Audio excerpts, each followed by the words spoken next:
This is the recap of the family plan. Dan Morgan, an ex-assassin who works as a car salesman, lives with his wife Jessica and 3 kids, Nina, Kyle and Max. Dan is content with his low-key life and dislikes violence, tech and social media. Meanwhile, Jessica yearns for more spontaneity and excitement. Dan and Jessica attend an amusement park for their anniversary. He has a confrontation when someone takes a selfie with them kissing in the background as a joke, then posts it on social media. Dan walks away, refusing to engage in a fight. Soon after, Dan is attacked in a supermarket while shopping with Max but easily defeats the highly trained attacker. Afterwards, Dan contacts his former associate Augie to find out why it happened.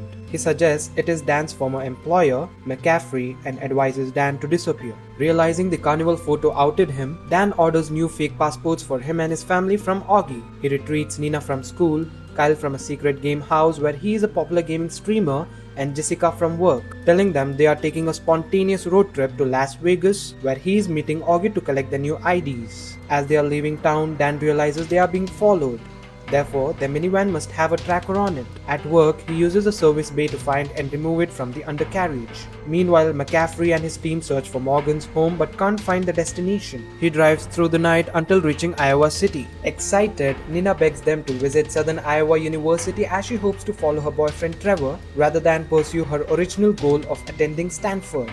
She catches Trevor cheating on her, so Dan teaches her martial arts moves to use on him. During a campus tour, Dan fights another of McCaffrey's assassins and incapacitates him in a chemistry lab before rejoining his family. Arriving in Vegas, Dan plans to tell Jessica the truth over a romantic dinner. The teens are to babysit Max in the penthouse suite, but instead they go down to the HyperX gaming arena in the hotel. When Dan and Jessica return to their suite to check on kids, McCaffrey's team attacks them. He quickly kills them, shocking Jessica. Heading to HyperX to retrieve the kids, a shootout ensues and the family witnesses Dan kill more assassins. Admitting that his real name is Sean, Dan finally comes clean to his family, who are outraged by his deception. He nevertheless gives them the new IDs, telling them that their lives in Buffalo are over, but Jessica takes the kids and leaves the next morning, believing they are not in danger if they leave Dan. She calls a new recent acquaintance, Gwen, a travel agent who offers to fly them home. On the private jet, Gwen reveals she works for McCaffrey and is Dan's ex-girlfriend, whom she is angry at for leaving. Handing Jessica and the kids over to McCaffrey, she takes them hostage in an abandoned hotel.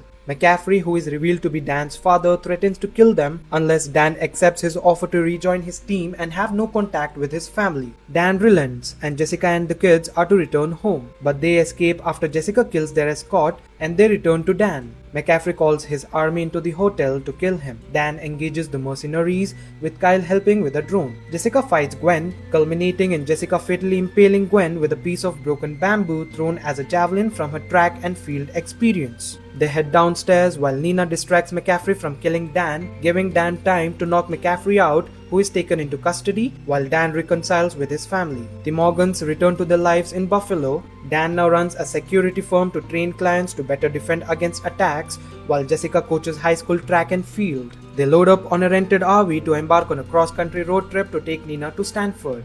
Thank you for watching the recap. Please hit the like and subscribe to our channel as that motivates us to bring more recaps for you.